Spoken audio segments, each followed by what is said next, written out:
안녕하세요. 피탐성 빛의 교회와 함께하는 성경 공부에 오신 빛의 성도님들, 좋은 월요일입니다.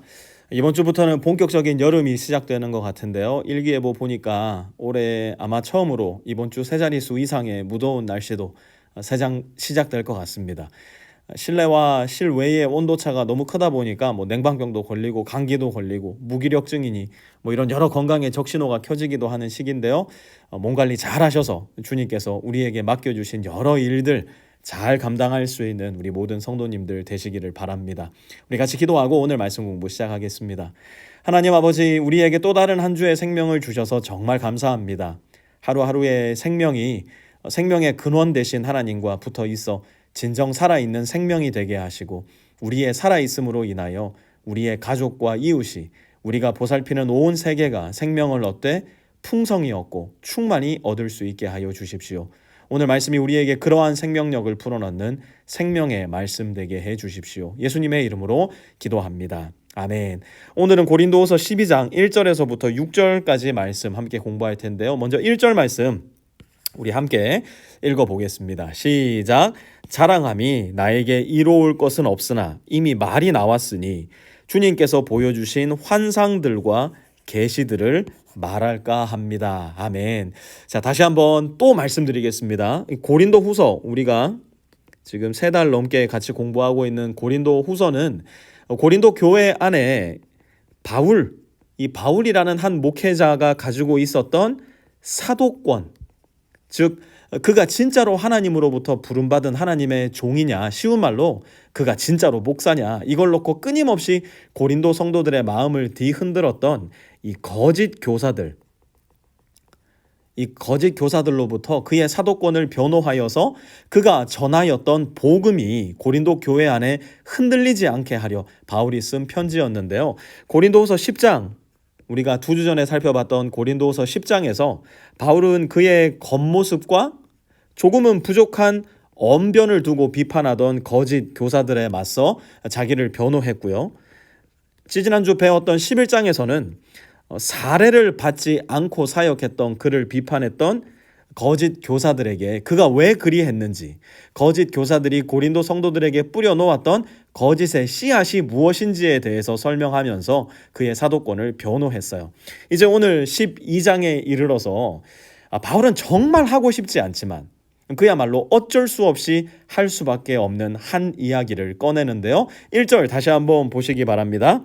자랑함이 나에게 이로울 것은 없으나, 다른 말로 나 진짜 이 이야기만큼은 하고 싶지 않은데 정말 어쩔 수 없이 이야기하는데, 그러면서 하는 이야기가 무엇입니까? 주님께서 보여주신 환상들과 계시들을 말할까 합니다. 고린도 지역은 그 당시 그리스 로마의 완전한 문화권 안에 있었던 도시입니다. 그러다 보니까 일단 겉모양이 화려한 사람들, 말주변이 화려한 철학자들, 더 나아가 일단 귀가 솔깃해지는 환상과 소위 한 번도 들어보지 못한 신으로부터의 직통 계시에 대한 이야기가 사람들로부터 많은 주목을 받을 수밖에 없는 문화적 환경이 조성되어 있었습니다.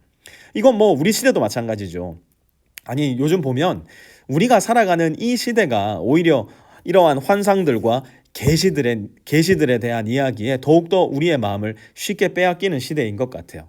제가 언젠가 한번 설교에 대해서 참 씁쓸한 평가를 한 성도님으로부터 들은 적이 있어요.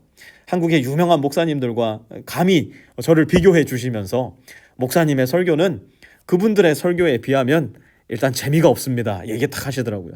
그러고 나서 감동도 없습니다. 뭔가 귀에 솔깃한 이야기를 해주셔야 교회가 부흥되지. 목사님처럼 그렇게 설교하면 누가 이 교회에 오겠느냐고.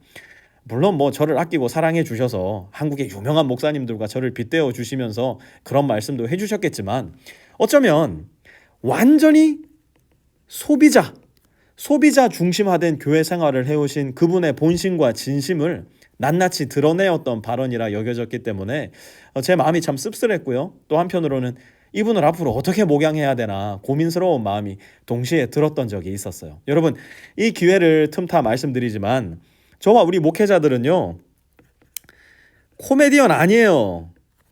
여러분들 웃기려고, 재밌게 하려고, 유쾌한 마음이 들게 하려고 매주마다 매일마다 말씀을 전하는 사람들이 아닙니다. 동시에 저와 우리 목회자들은요, 상담가가 아닙니다. 여러분 마음을 위로하고 감동을 주고 그런 거 하려면 유튜브 켜시고 새바시 보시면 됩니다.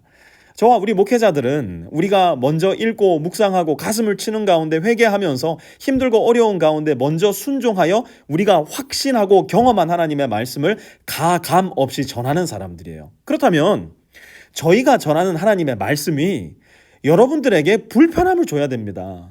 말씀이 여러분을 힘들게 만들어야 되고요. 말씀이 여러분의 삶의 방향을 괴롭고 고통스럽지만 돌이키게 만들어야 됩니다. 왜요?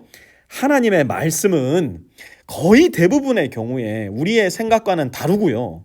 그래서 우리가 가는 방향을 바로잡고요. 우리의 생각과 인생의 궤도를 상당 부분 수정하게 만들기 때문이에요.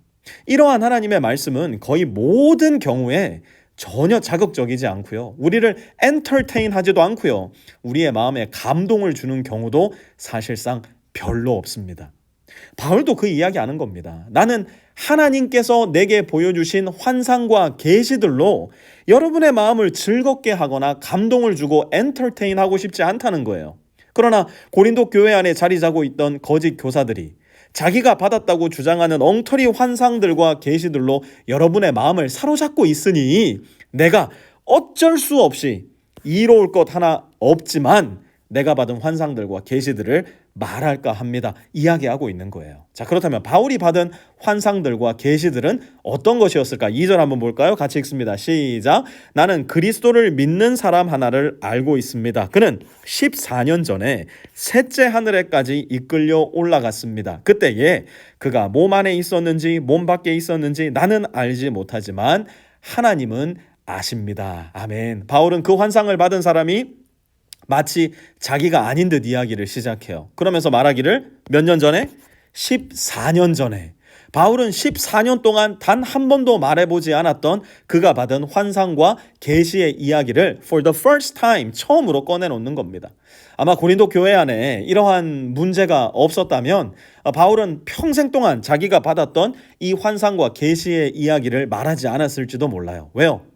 바울이 전하고자 했던 것은 자기가 온갖 스파트라이트를 다 받을 수 있었던 자극적이고 재미있는 환상들이나 직통 계시에 대한 이야기가 아니라 오직 이 자리에 누가 있어야 돼요?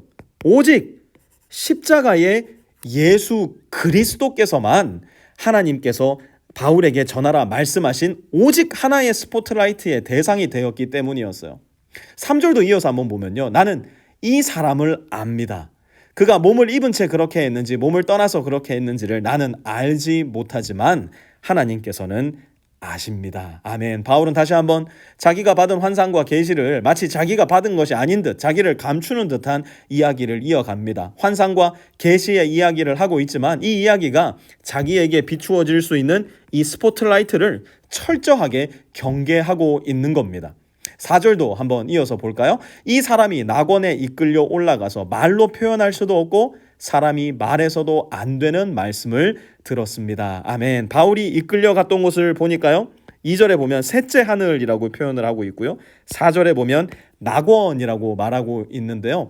유대인들의 우주관은 크게 세 개의 하늘의 개념으로 이루어져 있었습니다. 첫 번째 하늘은 우리가 이렇게 살아가면 새들이 이렇게 날아다니는, 그리고 오늘날로 따지면 이렇게 비행기가 날아다니는, 이게 첫 번째 하늘의 개념이었고요. 둘째 하늘은 별, 그리고 해, 그리고 달이 비추고 있는 우주적인 하늘을 두 번째 하늘, 그리고 셋째 하늘은 이 너머에 하나님께서 임재하고 계시는 하늘을 셋째 하늘이라 불렀습니다. 우리식대로 쉽게 이야기하면 바울은 천국을 다녀온 거예요. 여러분, 오늘날 얼마나 많은 사람들이 자기가 천국에 다녀왔다고 주장하는지 모릅니다. 천국에 다녀왔다 주장하는 사람들의 책도 참 많고요. 유튜브 영상은 말할 것도 없죠. 그런데 바울이 딱 한마디로 정리해 줍니다. 다시 한번 4절 보시면요. 이 사람이 낙원에 이끌려 올라가서 무엇이라 말합니까? 말로 표현할 수도 없고 사람이 말해서도 안 되는 말씀을 들었습니다. 아멘. 왜인지는 몰라요. 하지만 분명한 사실 한 가지.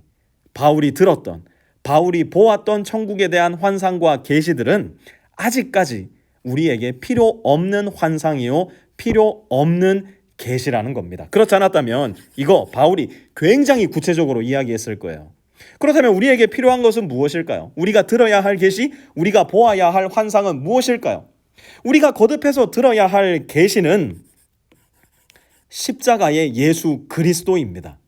십자가에서 죽으셨지만 다시 부활하신 복음의 계시가 우리가 거듭해서 들어야 할 계시이고, 우리가 거듭해서 보아야 할 환상은 바로 그 예수님을 믿고 신뢰함으로 말미암아 우리도 함께 십자가와 부활의 길을 걷는 것이라는 겁니다.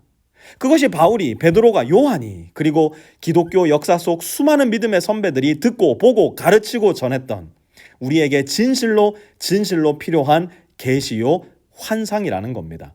5절과 6절 말씀 읽고 오늘 말씀 마무리하려고 하는데요. 2절 말씀 같이 한번 읽어보겠습니다. 나는 이런 사람을 자랑하려고 합니다. 그러나 나 자신을 두고서는 내 약점밖에는 자랑하지 않겠습니다. 내가 자랑하려 하더라도 진실을 말할 터이므로 어리석은 사람이 되지는 않을 것입니다. 그러나 자랑은 삼가겠습니다. 그것은 사람들이 내게서 보거나 들은 것 이상으로 나를 평가하지 않게 하려는 것입니다. 아멘. 내가 목사가 됐든 장로가 됐든 집사가 됐든 내가 만약 신자라면 나의 자랑은 예수님 한 분밖에는 없습니다. 내가 아무리 엄청난 지식이 있어도, 내가 아무리 대단한 경험과 업적을 이루고 했다고 할지라도, 내가 아무리 환상과 계시들로 충만하다 하더라도, 내가 만약 그리스도 예수를 믿고 따르는 신자라면 나에게 자랑할 것은 오직 한 분, 예수님밖에 없어요. 예수님이 나를 위해 죽으셨고 예수님이 나를 위해 부활하셨습니다. 그래서 내가 산 겁니다. 이 이상 나에게 자랑이 있다면 그 자랑은 결국 나를 세우는 것이 아니라 나를 무너뜨리고 파괴하고 죽이는 자랑이 될 겁니다. 오늘 내 마음속 가장 깊은 곳에 자리한 나의 자랑은 무엇인지, 나는 오늘 그분을 어떻게, 누구에게, 언제 자랑하며 살아가야 할지 깊이 생각하시고 기회를 얻든 못 얻든 우리의 주님을 자랑하며 살아가실 수 있는 저와 여러분 되시기를 우리 구주 예수 그리스도의 이름으로 축원합니다. 하나님 아버지, 우리 인생과 믿음의 여정 속에 오직 주님만 우리의 자랑이 되게 해 주십시오. 그래서 우리가 진정 살아있는 인생들이 되게 하시고 우리로 하여금 또 다른 누군가가 살아날 수 있게 도와주십시오. 우리를 통해 주님만 홀로 영광 받아 주십시오. 예수님의 이름으로 기도합니다. 아멘.